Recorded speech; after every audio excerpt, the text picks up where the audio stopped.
I want to confirm the words of the Minister of Finance. We fully agree with the competition. And in general, unfortunately, I have to state that I will have to repeat myself. They have already told everything. Everything is the best, the most interesting. But what I will say also makes sense, because it means that we have a complete consensus in the implementation of our economic policy between the government, the administration, and the central bank. But there is no region of the Russian Federation represented here. I assure you that we work in close contact with regions, with business, and in general, we work quite solidly and, in my opinion, effectively. First of all, I would like to welcome the participants and guests of the plenary session of the International Forum of Russia. Good evening. Good evening. By good tradition, this event has once again gathered entrepreneurs and investors from dozens of countries around the world for substantive discussions on issues that are of interest to business and directly affect the development of trade and investment ties with foreign countries. I know that the focus of your attention is the main trends in the global economy, in the world markets, and in the economy of Russia. These are the specific tasks that we set for the promotion of business initiatives in our country, for the launch of new and promising projects, and for the expansion of opportunities for profitable investment of capital in various industries. On these topics, I would like to briefly stop my speech. As you well know, the modern world is characterized by high turbulence, which is largely provoked by non-competitive methods of fighting on the part of some Western countries. Using their monopolistic position on certain markets in the field of finance, they introduce illegal one-sided restrictions and thus seek to pressure sovereign states that pursue independent policy. In fact, Western countries want to eliminate their competitors and preserve their former privileges in a rapidly changing world. You know, in post-Soviet times, we were often told, and our Western partners taught us, that all difficulties should be overcome not by administrative or command-level means, but by market methods. But introducing restrictions of a market nature is an attempt to preserve these command-level methods of world economy management. It does not work and will not work. As for Russia, it certainly feels such external pressure. However, our country, our economy, is successfully coping with these challenges. We will continue to build a sovereign economic policy to act on the external contour based on our own national interests, the needs of our domestic business and our citizens, to fulfill our obligations to foreign counteragents, and to build cooperation with those states that are interested in this. As I have already said, the absolute majority of such countries operate rationally and pragmatically. Over the past 3 years, we have significantly increased our trade with them. First of all, I mean our key partners, China and India, with whom we have been united for many years in friendship and strategic cooperation. I know that there are many representatives of the Chinese and Indian delegations in this hall. I would like to stress that we aim to bring cooperation between the People's Republic of China and the Republic of India to a qualitatively new level by strengthening its technological component. This is the aim of many joint projects in energy, industry, space, agriculture, and so on. On the issues of the economic agenda, we will hold a substantive dialogue with the Chairman of the People's Republic of China, Mr. Xi Jinping. We will also discuss these issues in detail during the upcoming visit to India with Prime Minister Narendra Modi. This includes increasing the import of Indian goods to our market. I am sure that during this session, we also talked about such an import component of our strategy. This, of course, primarily applies to India, given the relevant issues related to the trade balance.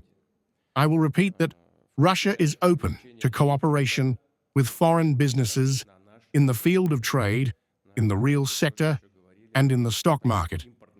Our country provides great opportunities for entrepreneurs and investors, and the stability of the most important macroeconomic indicators guarantees the reliability of such work. We have a record low unemployment rate of 2.2%. I am sure I will have to repeat what has already been said here. 2.2% in September. Moreover, this figure is low not only for Russia, but also for most of the world's largest economies. The state finances remain stable. We have made decisions both on the part of revenues and expenses of the federal budget. At the same time, key priorities have been fully financed. These are social obligations, defense and national security, as well as the task of achieving national development goals. In the next 3 years, the state budget is designed to reduce the impact of external risks and increase the share of non-oil and gas revenues. At the same time, it has been formed in accordance with budgetary rules and assumes a moderate budget deficit. Well, look at what the EU is doing in some countries. We are planning 1.6 billion, 1.3 billion, and 1.2 billion for the next year. I would like to note that the state debt to Russia is less than 20% of the GDP. It is still one of the lowest in the world. In other words, we continue to pursue a balanced, responsible budget policy. Together with consistent decisions in the monetary and credit policy, we aim to slow down the price dynamics. In this regard, I would like to stress that a decrease in inflation has become an important achievement of the current year. In March, inflation was estimated at a twofold rate, and now it is less than 7% in the annual expression. It is expected that by the end of December, it will be about 6%. That is, below the forecasts of the government and the central bank. I know that now experts will start calculating in different parameters, but in general, this is what it looks like, as I said. We hope that this trend will be consolidated. At the same time, slowdown in growth is noted in the economy. Over the past 9 months, Russia's GDP has increased by 1%, including 0.6% in the third quarter.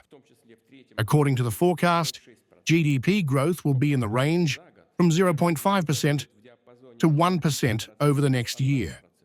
But in general, this is an expected result. We said from the very beginning, when the Bank of Russia raised the rate, when the government made certain decisions, that we expect such a soft landing. At the same time, there were some imbalances. Thus, in a number of industries, production this year has not only not increased, but has also decreased. Do we like such trends? No. Let me remind you that in December last year, the government of Russia and the central bank were given the main tasks, namely to ensure a transition to a balanced growth model, to maintain a low level of unemployment and inflation, and at the same time to launch structural changes in the economy, taking into account the course of its whitening, strengthening of the competitive environment. We will discuss this topic in detail in a week at the meeting of the Council on Strategic Development and the National Project.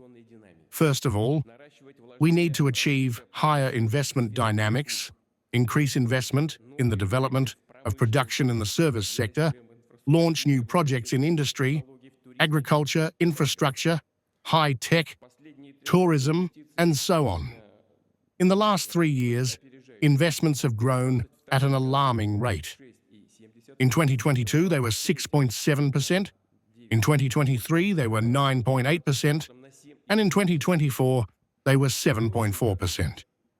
This year, this trend is more modest, but overall, it remains positive. What is the reason for this? In some sectors of the economy, company profits have decreased. This is well known.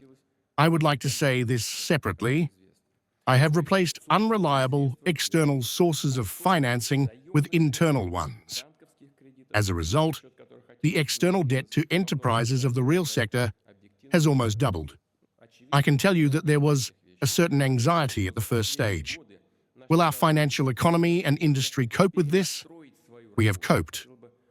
Thanks to the temporary regulatory actions and the accumulated reserve of strength, today, the Russian banking sector works confidently and stably.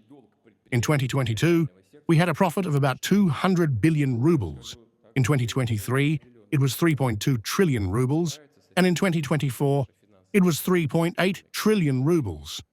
According to the Russian bank's forecast, by 2025, the banking sector will make a profit of about 3.2 to 3.5 trillion rubles. I am convinced that it is necessary to increase the contribution of the banking sector to the development of the domestic economy, our territories and settlements, to increase the return on investment for real production from the use of credit resources. At the same time, it is very important that the banks' funds, their profits, the savings of citizens and companies are directed to the implementation of business ideas, not only in the metropolises and centers of business life, but everywhere in all regions of the Russian Federation. For this purpose, each of the subjects of the Federation has already introduced a regional investment standard. Development agencies are also launched at the regional level. They supervise investors, tell them how to design land plots, ask for support mechanisms, and solve infrastructure issues. However, often projects, especially large-scale ones, go beyond the specific region. Also, in the case of foreign investments, it may be useful to have a federal view of where it is better for foreign partners to implement a particular project and what federal support measures to use. For such initiatives, I propose to create a single ecosystem of investment support so that entrepreneurs and companies can receive professional advice and assistance throughout the life cycle of a project, from its idea to implementation. I propose to create such an ecosystem on the basis of the Web Corporation with the participation of the Ministry of Economic Development. Further, it is necessary to strengthen the role of the stock market as a source of funds for investment. Moreover, the interest of citizens and institutional investors in our stock market is at a high level.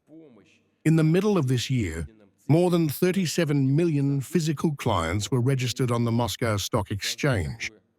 This is almost half of the country's economically active population. The total value of these assets exceeded 11 trillion rubles. In turn, the number of legal entities on brokerage services per year increased by more than a third, to 50,000. The volume of their portfolios exceeded 15 trillion rubles. Yes, the current economic situation is reflected in the Russian stock market. Its capitalization has decreased slightly and now accounts for about 23% of GDP. This year, only 3 companies held their first shares. Among them, our leading development institute in the housing sector, the DOM-RF Corporation, entered the stock market. Mr. Medvedev, I congratulate you on this. I know that your team and you have done a great job, and it has been successful. It is obvious that the Russian stock market has room for growth, for new investments. Additional efforts are needed to increase its capitalization so that the potential of the stock market is used in the interests of the entire country. In this regard, I consider it possible to offer the following. Investors' investments in bonds and funds are growing, but increasing debt is not the only tool for expanding production and launching investment projects. For long-term development, it is equally important to attract shareholder capital. To strengthen this work, I ask the government to form a program of primary and secondary shares of companies with state participation in the near future. I also asked the ministry to outline business plans for the large-scale imitators of the stock market, of course, with a specific effective stimulus for the business that places its shares, including a bundle of existing measures of support with the company's publicity. Let me give you an example. If a borrower of the Industrial Development Fund holds the primary placement of shares, the so-called IPO, he can expect to reduce the interest rate. Secondly, it is necessary to increase the efficiency and transparency of the management of shareholder companies so that their shareholders are confident in the reliability of investing their funds in income. I know that the Bank of Russia and the Moscow Stock Exchange, with the support of the Ministry of Finance, have launched a program to create shareholding value, which is based on the similar experience of Asian countries. The program focuses on the publication of corporate indicators, which are significant indicators for investors, including net assets, dividend returns, forecasts and development plans, and so on. Participants in the program to create shareholding value will form a pool of companies that will become a kind of guide for other Russian imitators, a sign of quality for investors. I asked the government to ensure that the largest shareholder companies take part in this program by the end of next year, as well as to tie the working conditions and incentives of their managers to the increase in shareholding value. Of course, we need to act carefully. Ironically, I keep nodding my head. I like it. I like it too. But in modern conditions, we must look at the real condition of our state-owned companies and take into account all the difficulties they face. But we definitely need to follow this path. Thirdly, it is important to further enhance the attractiveness of the capital market, strengthen investors' trust, and ensure the flow of funds. More and more Russian citizens are joining the long-term savings program, which is an important source of long-term investment.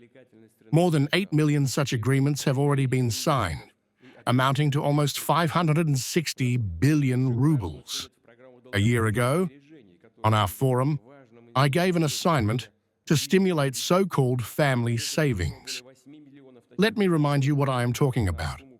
If parents open a long-term savings program in favor of their children and invest money in it, they can receive a tax cut on the NGO.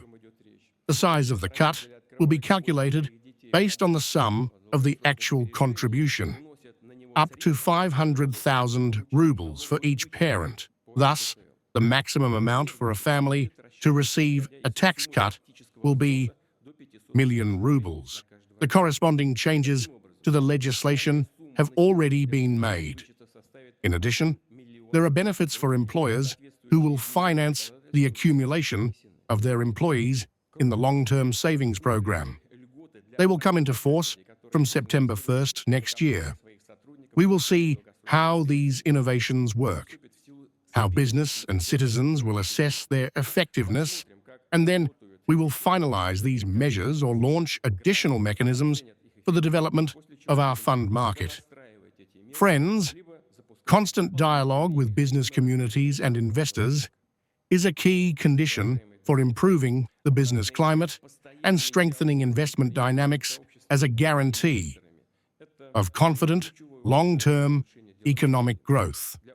Opinions and proposals of our domestic and foreign partners are important here, taking into account the best foreign practices and assessing one's own experience to solve the problems that business considers to be the primary and most important.